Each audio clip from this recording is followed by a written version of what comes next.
In sports, there have been a lot of different dynasties. With the Yankees, they've had I would call three different dynasties. The first one being the dynasty of the 1920s into the 30s with Babe Ruth and Lou Gehrig, the cornerstone of those teams. Probably the biggest dynasty, maybe in major pro sports history. Not too keen on hockey, but those Yankee teams from the late 1940s into the mid 1960s that had Joe DiMaggio and Mickey Mantle, Yogi Berra, Phil Rizzuto.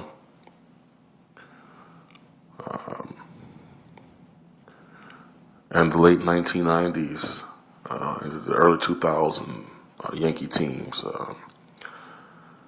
that won the World Series in 96, 98, 99, and I believe also 2000. Had those teams that had Derek Jeter in his prime and Bernie Williams, Mariano Rivera in his prime, David Cone, Andy Pettitte, David Wells, a lot of different great all-around players. Chili Davis, Cecil Fielder played for him 1 year. I think it might have been his last year in the majors. I don't know if I would consider that late 70s Yankee team a dynasty. They were a good team, but they weren't together long enough. And George Steinbrenner, he said that was the biggest mistake he ever made when he traded away Reggie Jackson in 81, I believe it was 81. Broke the team apart. But that team was pretty good too. And then you look at the NBA, at the Minneapolis Lakers, the 1940s and 1950s. I believe they won 5 championships. You had George Mike and Jim Pollard, and, Slater Martin. The biggest dynasty in NBA history, the Boston Celtics, that won between 1956 and 1969, 11 championships. Bill Russell, Tom Heinsohn, John Havlicek, Casey Jones, Sam Jones, Tom Sanders, Bill Sharman, Frank Ramsey, a lot of different good to great, Bob Cousy, all-around players, good all-around players, great all-around players. Then you had the Lakers dynasty of the 1980s. They won 5 championships during the decade and 8 NBA final appearances. Magic Johnson, Kareem Abdul-Jabbar, James Worthy, Norm Nixon, Jamal Wilkes, Bob McAdoo.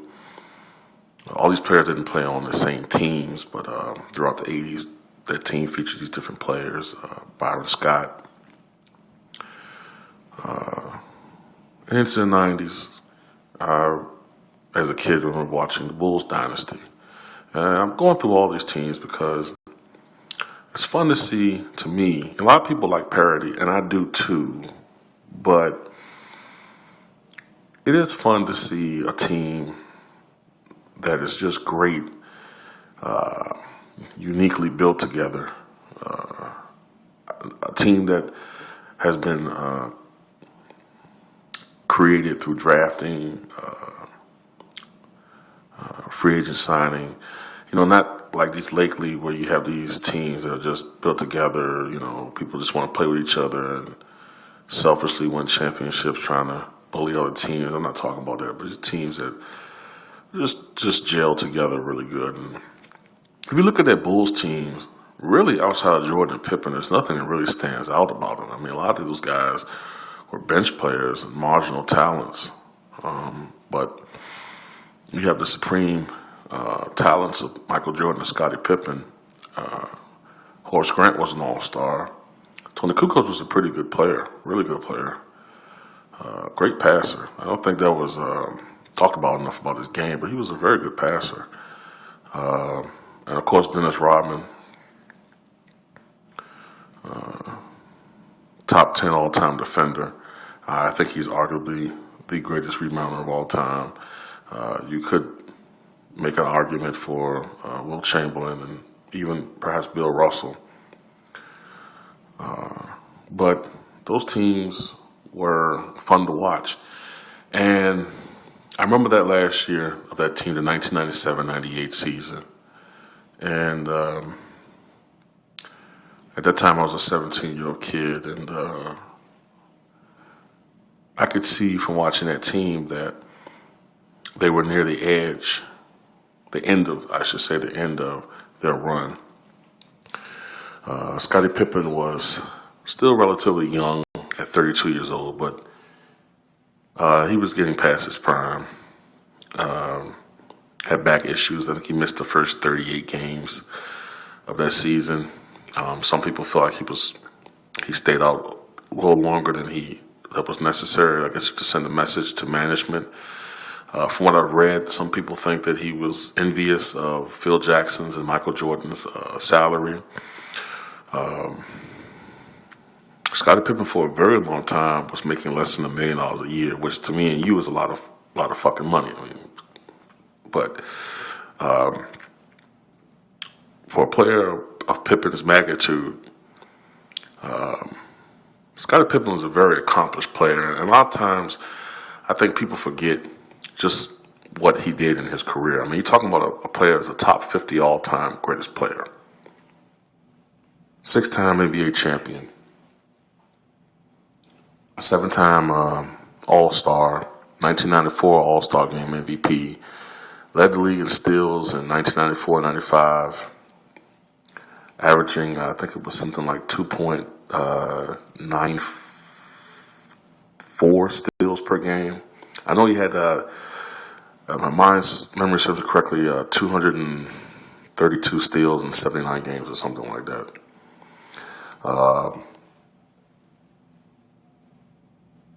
3-time All-NBA first team. 2-time All-NBA second team.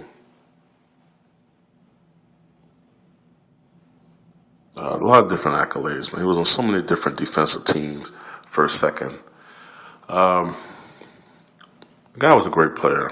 And that year, I think he averaged something like 19 points, 5 rebounds, 6 assists, 1.8 steals. But his back really was bothering him sporadically throughout that season. And he ended up having to have back surgery during the 98 off season. Michael Jordan, I remember that year, it was the first time I remember watching him play, and I could look at him and tell that, this guy really is losing a lot of his athleticism. He still was, compared to players of today, a very athletic guy, but this is a guy who had so much energy when he was younger.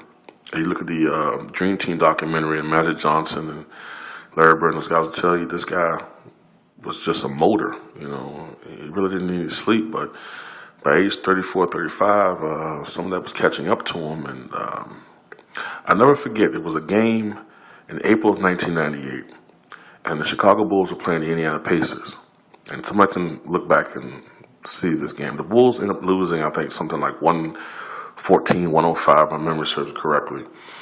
And I seen Michael Jordan do something I had never seen him do before in a game as a Chicago Bull, and Hubie Brown mentioned it. And Michael Jordan actually hanged back court when the Bulls switched to defense.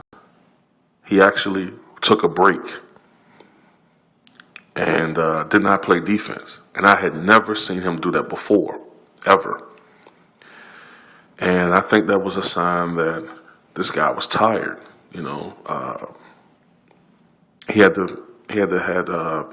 when Pippen was injured, he was handling ball handling duties. That's something he wasn't used to. He hadn't done that in 10 years, and he was a much younger man. And but anyway, that team got it together. They started off 8-7, but he ended up going 62-20, best record in the East. And they ended up winning a championship against the Utah Jazz, their sixth championship in 8 years. But I think the man to blame for the breakup of that team is Jerry Krause.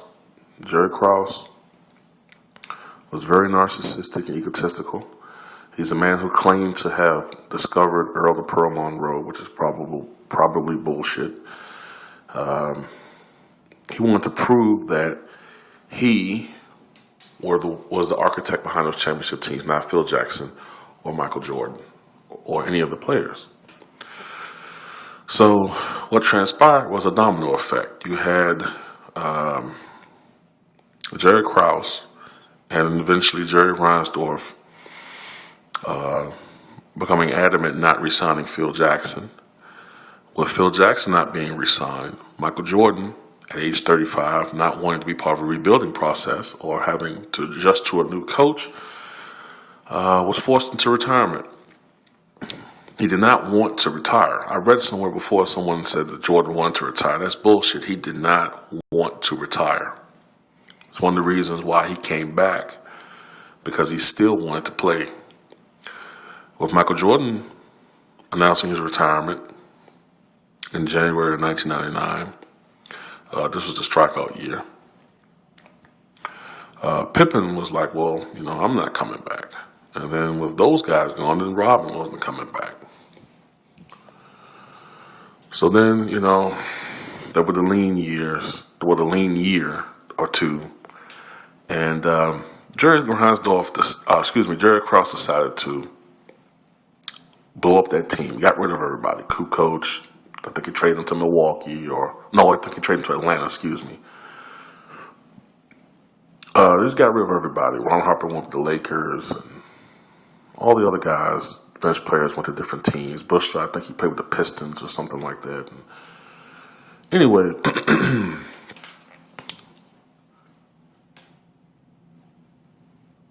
I remember the 2000 all season, and Krause tried to get players like Grant Hill and Tracy McGrady, Tim Duncan, Kevin Garnett. And Kevin Garnett, ironically was stated that one of the reasons he did not go to Chicago was because he saw how management treated Jordan and Pippen. And you're talking about two of the greatest players of all time. And if you treat them like that, how are you going to treat me? So that was one of the reasons why he didn't go. But then the Bulls drafted Elton Brand and Ron Artest, Marcus Fizer, and Jamal Crawford. And it looked like the team would have really improved. But Jerry Krause,